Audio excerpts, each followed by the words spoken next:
Hello everyone, welcome to GS Booster Shot. In order to ace UPSC examination, the key lies not in expanding our sources of information but in curtailing our sources of knowledge. And it is for this very reason that by means of this very show, I provide you on a daily basis one significant topic in detail.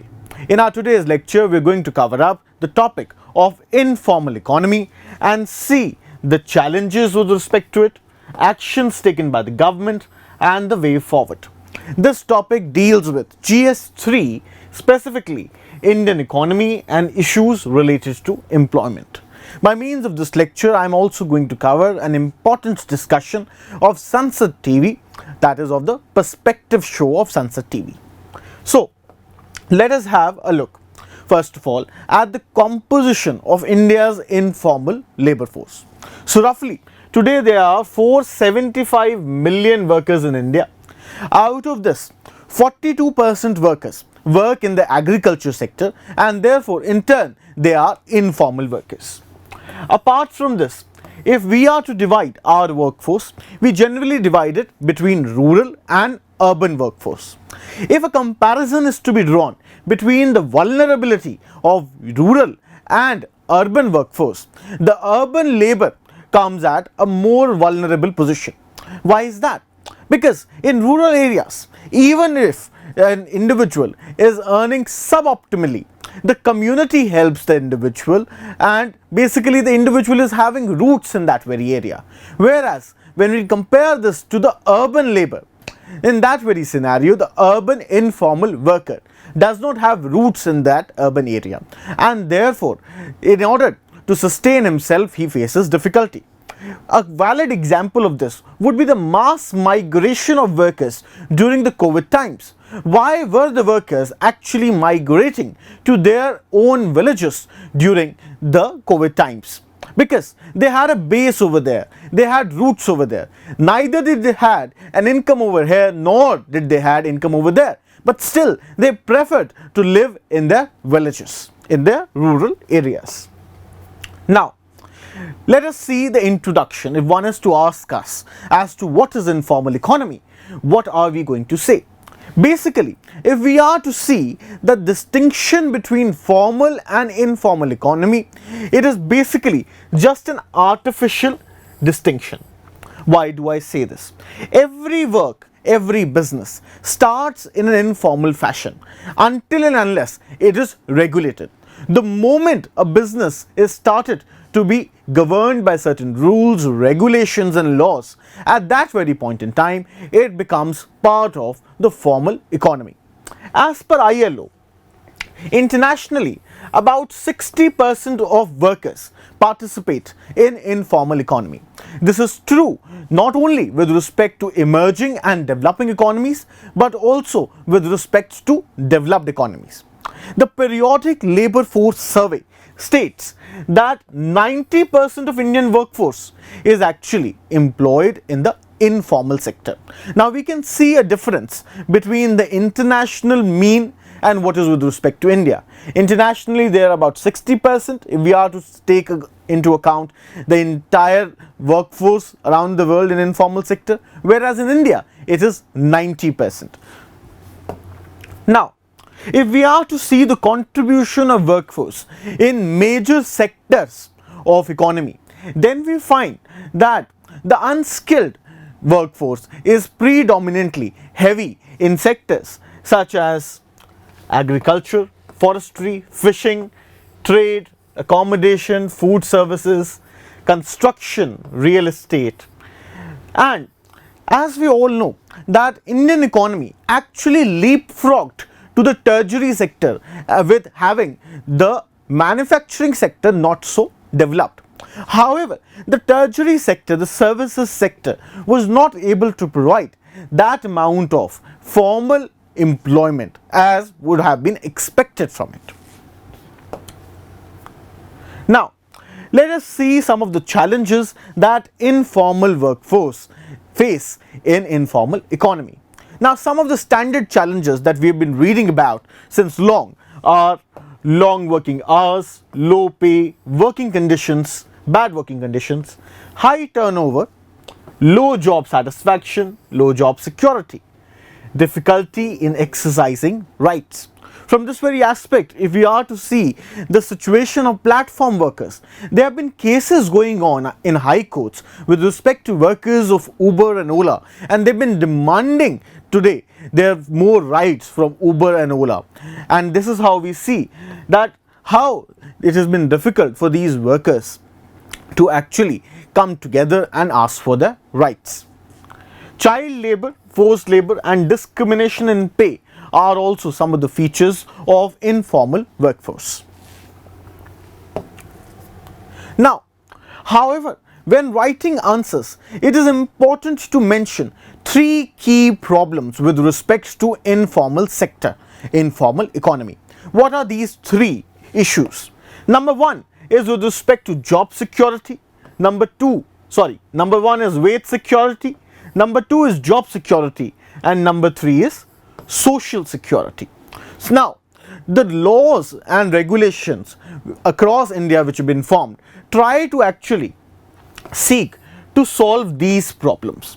If a worker can be assured a wage, a job and social security benefits, then only we can say that the worker is having a reasonable, a decent job.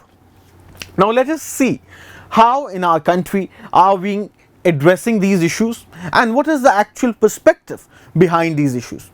Now, speaking of wage security first. Now, the labor code that has been brought up recently on wages basically talks about for a provision to declare a mandatory national wage floor, that is a minimum income, that minimum wage that is to be provided throughout India. Till now we are having different minimum wages for different states.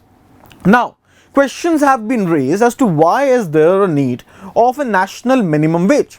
Given the diversity of economy, the diversity of living situations across various states, their one minimum income might not be suitable.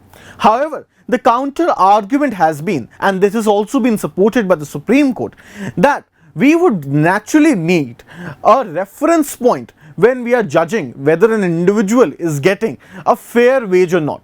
And it is not difficult to get out a minimum wage by basically calculating the calories and basic requirement of an individual. And therefore, the labor code on wages basically mandates for declaration of a mandatory national wage floor. For this very purpose, the government has formed a committee under the chairmanship of Ajit Mishra with a tenure of 3 years. This information is important with respect to our prelims aspect. Now, this committee has been tasked to recommend a minimum national wage floor on the basis of which the government is going to implement it. Now, this does not mean that the states would cannot actually provide for higher minimum income. So, states would be actually having the flexibility to provide a higher minimum income for informal workforce in their very states, and however not lower than the national wage. So, once we are having this minimum wage for set out for the entire country, it will to an extent solve the issue with respect to wage security. Then, coming to job security, if we are to see the globalized world today, the employers are asking for flexibility, and therefore they need, if you have to attract investors, if we have to set up more and more industries, the employers will be requiring the flexibility to hire and fire. And therefore, and we have to see the newer platforms that are coming up, the platforms such as Ola, Uber, Zomato. They have actually today changed the form of informal basically employment. There was a time when we were actually thinking that with the development of economy, there will be more formal creation of employment. However, what we see today is that newer forms of informal employment are being generated, such as an urban clap. So, therefore, we have to agree to the thing that informal employment is the reality, and that economy is increasingly, in an economy it is increasingly the norm and not an exception. And in this very regard, the government now cannot, what government can do is government can support job security through various schemes. What is the government doing? We have our flagship scheme of Manrega, then we have Deen Dayal Upadhyay Gramin Kaushal Yojana, PM Employment Generation Program, etc., which are being run by the government, so that basically the employees, the workers can be provided with such skills that in future they can also become independent and self-employed.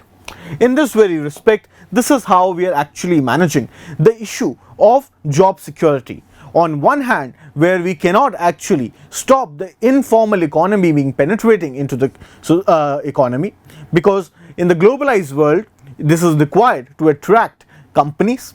On the very second hand, now we are giving a supporting platform in the means through various schemes.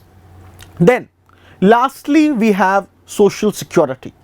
One of the chief feature of informal employment is with respect to social security only. Employers generally tend not to provide or pay to their employees social security.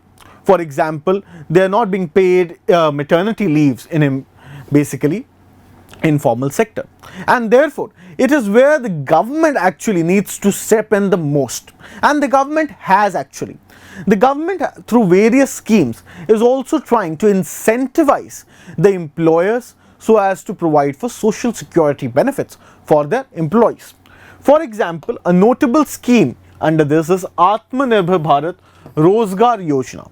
Under this very scheme, the firms which are employing up to 1000 workers with a maximum wage of 15,000 rupees, the government has said that the government is going to provide or contribute to the provident fund, employees provident fund of these workers entirely. That is the 12% share of the employee that he contributes into the, that he was supposed to contribute into the provident fund, and the 12% share of the employer. Whereas for organizations which are having more than 1000 employees, the government has proposed to actually, for every new worker, the government is going to provide 12% share in their PF account, that is on the part of the employee's share. In this very manner, government is trying to incentivize basically the employers to formalize their workforce. Besides this, a very important portal that the government has launched is the ESHRAM portal. Under this very portal, basically all the informal workers can actually register themselves. In this very portal, the government is going to provide knowledge and access to various schemes being launched by the government for social security measures of informal sector. Besides this, we have schemes like Atal Pension Yojana, Ayushman Bharat. These schemes not only provide for old age security of the informal workers, but also would provide them with health benefits. The success lies in basically achieving these schemes, the notion, the final outcome of these very schemes.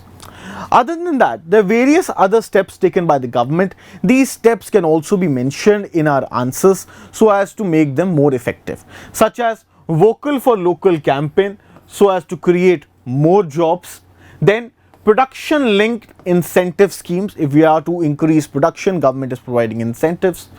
Udyog Manthan series of seminars, Fund of Funds for Startup Scheme, Startup India Seed Scheme, Startup Runaway. With respect to startups, basically the government is today funding startups which are going to provide or can be source of employment generation, and after evaluating the proposals, the government provides the seed fund to these startups. Lastly, we have the government e-marketplace. This would actually help in making or providing the marketplace for these very informal workers so that they can become self-sufficient.